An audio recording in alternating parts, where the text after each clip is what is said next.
bagian. Jadi butuh waktu sebulan berarti 4 kali Jumat. Biar mendapatkan saat dijaga. Itu yang 1/4 itu diisi dengan ibadah, dengan doa-doa dibaca, jadi dipaksain lah dia. Begitu dia dapat saat dijaga. Jadi yang kelima, syarat 2 khutbah Jumat duduk bainahuma, di antara 2 khutbah, di atas tumakninanya sholat. Yang paling bagus khatib itu ketika duduk membaca surah selesai diri langsung. Walaupun Bilal masih baca selawat, kadang-kadang baca selawat lama, lagu lagi. Apalagi baca selawat ustur, jangan kelamaan tuh. Kelamaan, karena ada syaratnya tuh ya, nggak boleh terlalu lama nanti. Disebutkan di sini setelahnya. Syarat yang setelahnya wal mualah bainahuma, bersambungan bainahuma antara 2 khutbah. Nah, khutbah yang pertama dengan khutbah yang kedua nggak boleh dipisah dengan waktu yang lama. Ingat, nggak boleh dipisah dengan waktu. Karena dalam khutbatul Jumat ini, khutbah yang pertama, khutbah yang kedua, ini satu kesatuan. Bahkan 2 khutbahnya dengan sholat juga dianggap satu kesatuan. Karena al-khutbatan bimanzilati rak'atain. 2 khutbah dalam Jumat kedudukannya sama dengan 2 rakaat. Makanya ada syarat nggak boleh dipisah antara selesai khutbah dengan takbiratul ihram sholat Jumat. Nggak boleh dipisah dengan waktu yang lama. Juga sama. Wal mualah bainahuma, bersambungan antara 2 khutbah. Khutbah pertama dan khutbah, arti bersambungan nggak boleh dipisah dengan waktu yang lama. Makanya itu pas duduk khatib baca surah Al-Ikhlas, habis itu bangun. Kalau sampai dipisah dengan waktu yang lama, ulama bilang ukuran pemisah yang dianggap waktu yang lama seperti apa? Dengan sekiranya pemisahnya itu mencukupi seorang mengerjakan 2 rakaat yang ringkas. Lagi, sekiranya seorang mencukupi, kalau pemisahnya itu mencukupi untuk mengerjakan 2 rakaat yang ringkas. Ingat, 2 rakaat yang ringkas artinya apa? Yang dibaca yang wajib-wajibnya doang. Kita ambil contoh, orang kalau sholat 2 rakaat yang ringkas kira-kira berapa menit? Jadi arti ringkas yang dibaca rukun-rukunnya aja dalam sholat. Takbiratul ihram, langsung baca Fatihah. Surah kan sunnah, dibaca. Kemudian ruku, ya tidak, yang wajib-wajibnya aja. Ini orang kalau ngerjain 2 rakaat yang ringkas kira-kira berapa menit? Taruh 2 menit aja. Kalau ringkas 2 menit. Ini pemisahnya antara khutbah yang pertama dengan khutbah yang kedua. Kalau pemisahnya sampai kurang lebih ukuran tadi 2 menit, karena itu waktu mencukupi untuk orang mengerjakan 2 rakaat yang batal khutbahnya. Harus pulang dari awal. Makanya disyaratkan wal mualatu bainahuma, bersambungan antara keduanya, khutbah yang pertama dan khutbah yang arti bersambungan nggak boleh dipisah dengan waktu yang lama. Apa arti yang lama? Sekiranya waktu mencukupi untuk seorang mengerjakan 2 rakaat yang ringkas. Paham itu ya? Ya. Lanjut syarat yang setelahnya. Ini nggak kalah penting. Wal mualatu bainahuma wa bainas shalah. Syarat sahnya 2 khutbah Jumat yang setelahnya bersambungan antara 2 khutbah wa bainas shalah, dan antara sholatnya. Jadi selesai khutbah khatib langsung turun ke mihrab. Gak usah pakai lama-lama. Siapkan sufufakum fa inna taswiyatas sufuf min tamamis shalah. Langsung. Ya, ini makanya pas khatib turun langsung iqamah. Sekedar khatib mengatakan meluruskan barisan, sawu sufakum fa inna taswiyatus sufuf min tamami langsung sholli fardhu jum'ah rak'atain imaman lillahi ta'ala. Allahu akbar. Jadi selesai khutbah dengan takbiratul ihramnya khatib enggak boleh dipisah dengan waktu yang lama. Misalnya apa? Tadi itu sekedar mencukupi 2 rakaat yang ringan.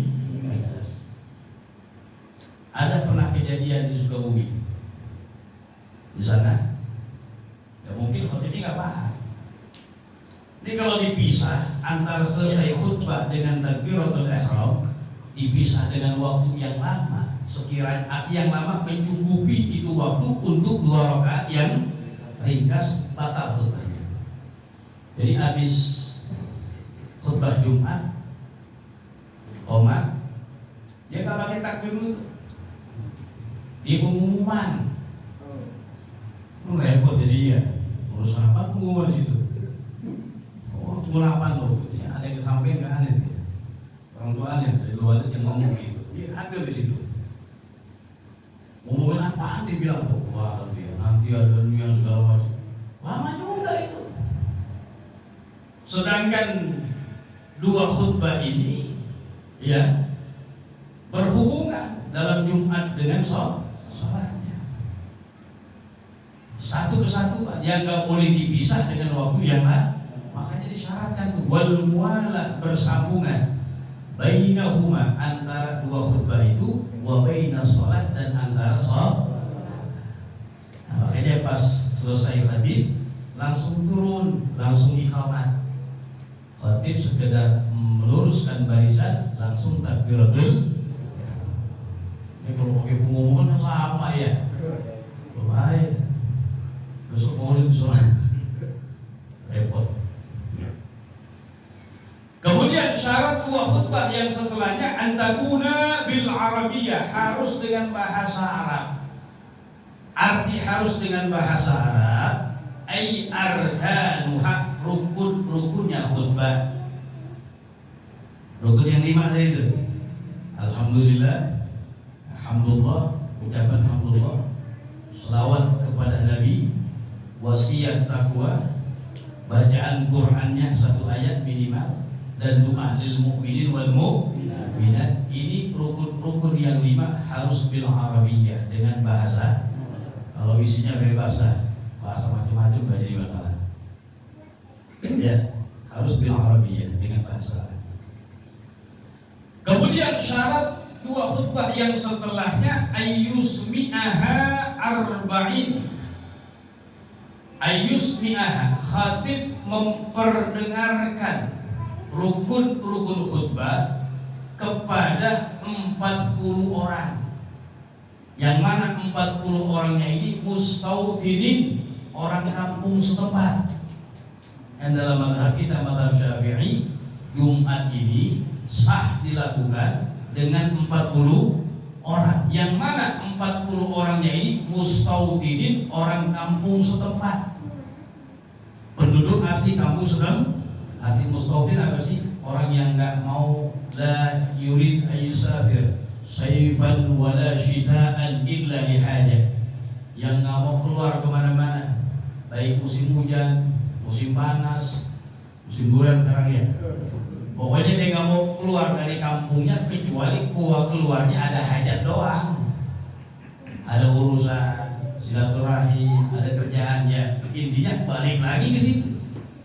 Nggak ada niatan mau pindah ke mana-mana. Itu namanya mustaudin, yang terhitung 40 dia, laki-laki dan balik. Dalam mazhab Syafi'i nggak boleh kurang dari 4.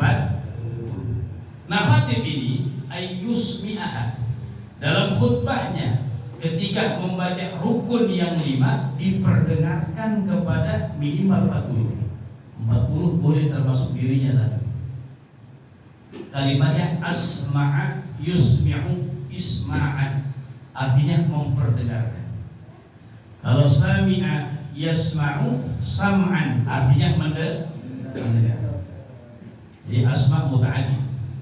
Di bahasa Arab itu asma'a yusmi'u, memperdengarkan. Kalau sami'a yasma'u mendengar. makanya kalimatnya ayyusmi'ah, si khatib harus memperdengarkan. Rukun-rukun itu arba'in kepada 40 orang. Yang 40-nya ini mustaudin, orang kampung setempat, yang terhitung 40. Makanya kalau misalnya dalam satu tempat orang kampung aslinya nggak ada 40 ya nggak sah. Makanya di pondok-pondok pesantren tuh yang kita dulu kan pernah didakwah tuh Jawa Timur, di dalam pesantren ngadain Jumat di masjidnya. Nah ini diyakini dulu deh, karena yang santrinya semua bahkan guru-gurunya itu muqimin namanya, bukan mustaudin, orang luar semua. Wajib Jumat tapi kagak terhitung orang yang 40, bukan kampung setempat. Maka dimulai Jumat diyakini orang kampung, dia gerbang dibuka. Jadi orang kampung itu masuk ke dalam. Diyakini 40 segala macam, mulai. Karena kalau misalnya mulainya ini orang kampungnya yang mustaudin kurang dari 40 ya agak sah. Agak sah sih. Karena semuanya ini jamaah mayoritas adalah muqimin, bukan mustaudin. Muqim wajib Jumat tapi nggak terhitung orang yang 40. Bedain sih. Yang terakhir syarat sahnya dua khutbah antakuna kulluha waktu zuhur. Seluruhnya khutbah itu dilakukan di waktu zuhur. Jumat dan dua khutbahnya dilakukan di waktu zuhur. Boleh, ente Jumat jam 2 boleh gak? Hah? Jumat jam 2 di mana sih? Siapa namanya? Masjid apa? Al-Ikhlas ya? Al-Ikhlas namanya? Al-Ikhlas jam 2 misalnya, boleh gak? Hah? Yang penting syaratnya Jumat itu dilakukan di waktu zuhur. Jam 2 zuhur bukan? Jumat. Masuk berita ntar ya, masuk TV-wan urusannya. Tampuran di 2 siang. Nah, tapi Jumat biasanya dilakukan di awal waktu fadilah aja. Yang jelas pelaksananya harus di waktu zuhur. Semuanya dari 2 khutbah dan sholatnya dikerjakan di waktu zuhur. Ini 10 namanya syarat-syarat sahnya 2 khutbah Jumat. Perlu diperhatikan, ini yang 10 tadi kita baca itu syarat-syarat wajibnya khusus bagi khutbah Jumat aja. Khusus bagi khutbah Jumat kan? Adapun khutbah yang lain selain Jumat kayak khutbah Idul Adha, Idul Fitr, khutbah sholat gerhana matahari, gerhana bulan, sholatul istisqa khutbahnya, itu syarat-syarat yang 10 bagi khutbah selain Jumat sunnah aja, nggak wajib. Apa? Sunnah. Jadi misalnya ada khatib Idul Adha, Idul Fitri, lagi khutbah wong angin misalnya, wudhunya batal kan? Batal. Ya terusin aja udah, terusin aja. Ya, karena syaratnya dalam selain khutbah Jumat yang tadi kita baca yang 10 hukumnya sunnah. Cuma kalau rukunnya wajib. Nah, rukunnya apa? Wajib dibaca. Yang 5 itu. Kalau rukun yang 5 nggak dibaca, ya khutbahnya kagak sah. Rukunnya ini wajib dibaca yang 5. Tapi kalau syarat-syarat dalam khutbah Jumat kan wajib yang 10. Selain Jumat hanya sunnah. Betul lagi misalnya, lagi khutbah Idul Adha di sini nih, pakai apa namanya? Mimbar. Pakai mimbar, bukan naik tangga begitu kan? Ya, lu imamnya, masya Allah nih. Kayak ini kelodoran misalnya khutbahnya. Khotibnya kayak ini kelodoran. Misal kan namanya misal aja. Kayak ini ketakupan dan licin kayak gini ya, mahal. Saking mahal. Kedodoran misalnya. Udah gitu gak pakai celana kan? Maaf, cuma pakai celana dalam doang. Kan kelihatan zaman dia. Dia mau ngambil ke bawah malu dia. Lagi ceramah. Wah, terusin aja. Khutbahnya batal kan? Ada.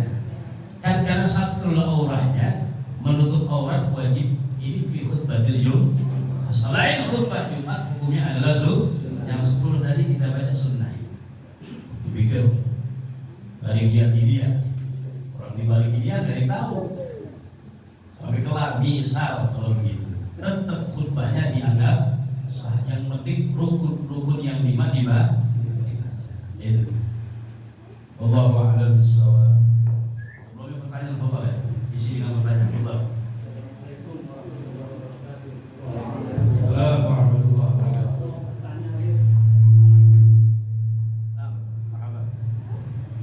Ini kita di musola ada yang pernah bilang kiblat ini kita udah kan lurus, agak mentok. Iya. Terus kita udah ke DMI bilang kurang lebih habis lebaran kalau misalnya. Dewan Masjid Indonesia. Iya, Dewan Masjid Indonesia. Ya. Nah, jadi terus kita mau pakai HP itu nanti. Pakai namanya apa namanya itu? Kompas. Iya, kompas. Ini agak mirip memang kita 3 HP dibuktikan tuh mirip semua. Ya. Nah, sekarang kita harus nggak menentukan kiblat itu pakai Nah, ini menghadap ke arah kiblat itu diantara syarat sahnya sholat. Istiqbal kiblat, menghadap ke arah kiblat itu syarat sahnya sholat. Ya. Dan menghadap ke arah kiblat imma ayyakuna yaqinan, ada kalanya itu secara yakin. Kapan itu yakin? Kalau antara kita dengan kiblat tidak ada penghalang, dengan Ka'bah nggak ada. Ya orang di Mekah itu namanya istiqbal kiblat yakinan, secara yakin. Yang kedua namanya istiqbal kiblat zannan, menghadap ke arah kiblat dengan zannan, sangkaan kita. Harus sangkaan kita persis yang kita hadapkan itu adalah Ka'bah. Artinya apa? Nggak boleh ragu. Nggak boleh ragu. Kalau seorang ketika menghadap ke arah kiblat syakka, ragu, di kiblat ke sana di kemari masih ragu, nggak sah sholat itu. Nggak sah sholat. Harus sangkaan dia kemari di kiblat.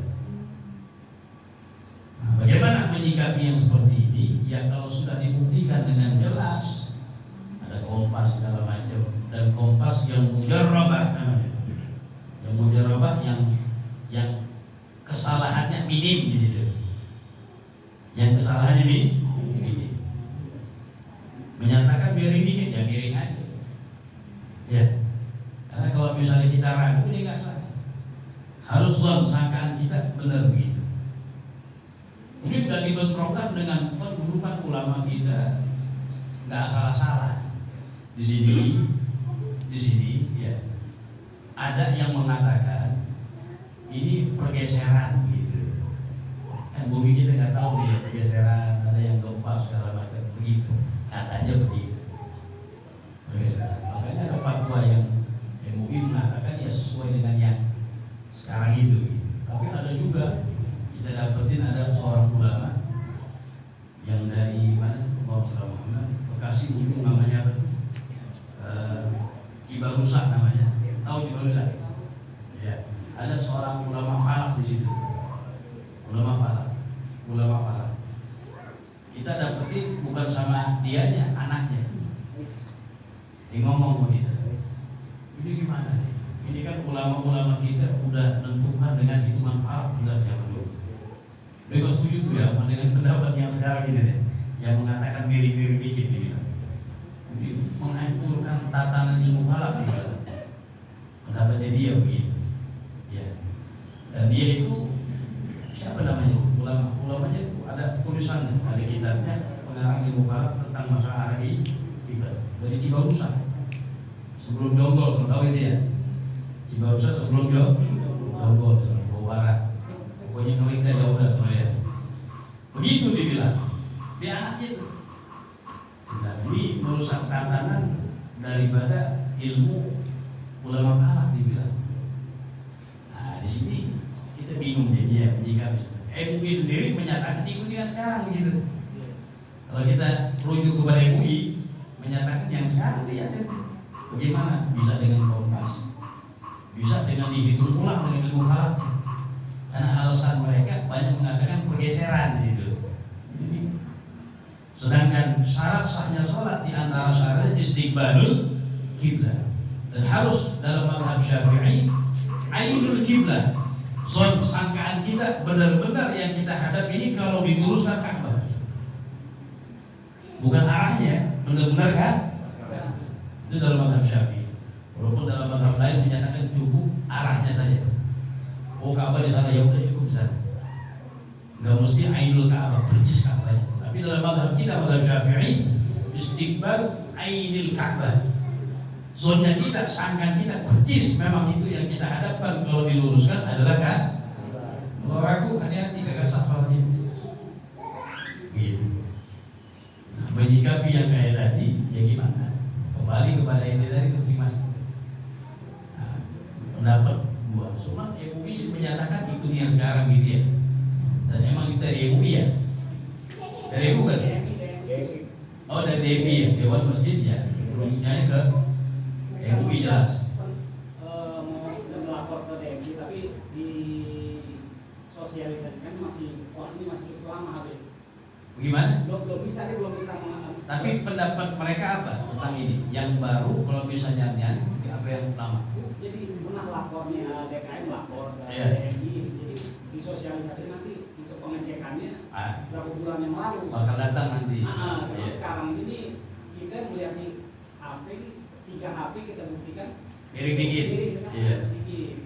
Iya, maksud Anda pernah nggak diungkapin kalau begitu yang mana gitu enggak? Enggak. Atau mau ya? Ya begitu. Memang rata-rata miring semua dia sekarang. Jadi gue bingung jadinya. Di timur banyak begini. Di daerah Jakarta Timur. Iya. Banyak sebagian yang dimiringi dikit ya. Iya. Karpetnya dimiringin, bukan mesti karpetnya dimiringin. Bahkan dari itu juga begitu tuh. Dari PPU itu miringin dikit. Banyak kita dapetin mesin-mesin itu karpetnya miringin dikit. Karpetnya ya dimiringin. Ya bukan mesin dimiringin, karpetnya dimiringin. Pergeseran. Ya lah kuliah begitu. Nah, yang anaknya ulama falak mengatakan gitu. Lagi betul. Kalau ini masalah di benar antum ajukan kepada yang ahli di situ. Ya, yang mungkin dia datang kalau sabaran. Karena pakai yang awal dulu ada masalah. Sambil nunggu kedatangan dia pakai alatnya ada canggih segala macam. Kita proses. Jadi kita sekarang pakai yang sudah ada. Ya ada dulu lah. Nah, jadi kita ke situ. Ya, lagi betul. Terima kasih banyak. Ayo.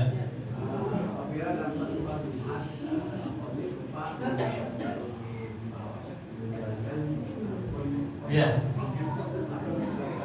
Ya. Kalau gimana?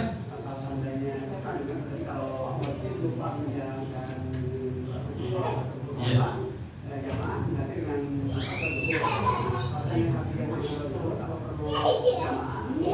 Ya. Kalau misalnya seorang yang tahu ada seorang khatib, ya salah satu daripada rukunnya ini kan kebaca misalnya, ya wajib diparahin. Ya, parahin. Kejadian di sama di pondok kita pernah kejadian. Khatib namanya masih pelajar ya, kan ada salah satu rukun belum dibaca. Ketika itu bukan, dia memulainya hamdalahnya itu bukan kalimat hamd dengan pujian yang lain. Kan kemarin mulai dengan kalimat hamd, alhamdulillah atau ana hamidulillah, hamdanillah, yang penting dengan kalimat alhamdulillah. Dia dengan memulai dengan kalimat yang lain umpamanya. Sehingga enggak sah. Akhirnya ada yang maju satu ustaz dibilang segala macam. Jadi mesti itu karena menyebabkan sahnya itu.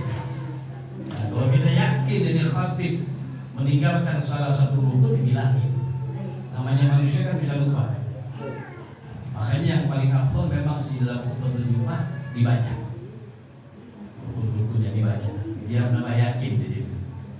Banyak di tempat-tempat lain dibaca semua, nggak apa-apa sebenarnya. Ya.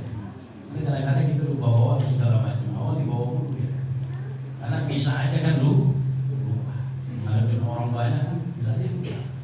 Gitu.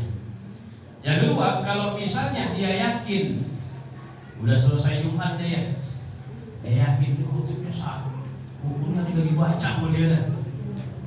Ya udah, kalau ente yakin, ente ulang dengan sholat zuhur. Sholatnya sendiri berjamaah, sunnah berjamaah gitu aja. Ya, kalau nggak ada lagi yang mau, dia doang tahu ya, ya udah sholat zuhur diganti dengan sholat zuhur. Kalau kita yakin, ini pembahasan udah kelar Jumat. Gue yakin tadi kagak dibaca saja.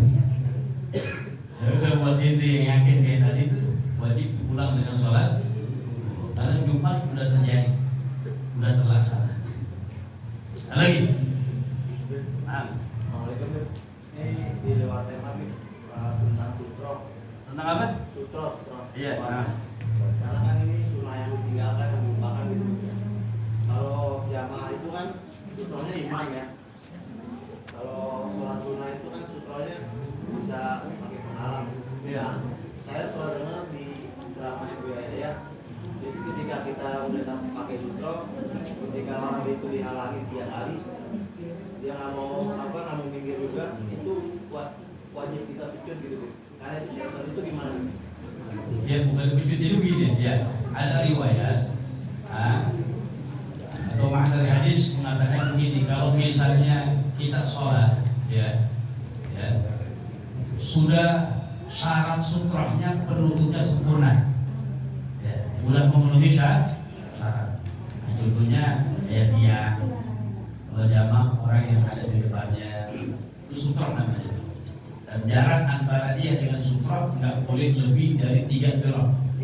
3 dhiraah ini 1,5 meter. Pokoknya yang jelas sutrohnya ini telah memenuhi syarat. Kalau sutroh sudah memenuhi syarat, maka haram bagi orang melewati orang yang sholat di hadapannya itu. Punya bahkan sunnah bagi yang sholat untuk menghalanginya. Untuk apa?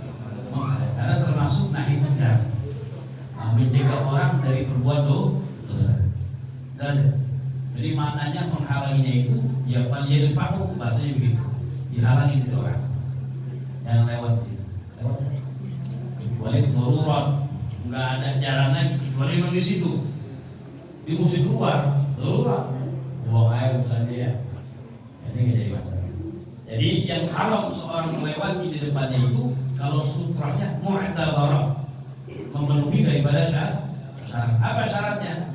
Syaratnya ini yang pertama, sutrahnya itu jarak antara dia dengan sutrah tidak lebih dari 3 dhiraah. 1 dhiraah kurang lebih 50 cm. Ya, kalau 3 dhiraah ya 1,5 meter lagi. Nah, tapi kalau sutrahnya nggak memenuhi syarat, itu sholat di sini nih. Ini kosong nih. Orang lewat di hadapan ente kagak haram di sini. Bahkan yang sholat nggak sunnah baginya untuk menghalanginya. Kenapa? Karena tabzir, kelalaian bagi dia di situ. Sutrahnya kagak memenuhi syarat. Jadi yang haram dilewati itu orang yang sholatnya sutrahnya telah memenuhi syarat. Memang ada satu riwayat hadis itu begini. Atau makna hadis, lebih baik dia berdiri selama 40 tahun daripada dia melewati di hadapan orang yang sedang sholat. Masih lebih ringan baginya, kata Nabi, ayyadifa arba'ina khalifah, dia berdiri selama 40 tahun daripada dia melewati di hadapan orang yang sedang sholat. Nah, sehingga ulama memaknai ini bisa haram berarti ya. Tapi mengatakan apa? Masih mending diri selama 40 tahun. Bayangin, itu kiasan aja tuh. Dibanding melewati di hadapan orang yang sedang. Nah, ini Ini ulama banyak memaknai itu haram berarti. Tapi dimaknai kalau memenuhi syarat daripada sutra. Wallahu a'lam.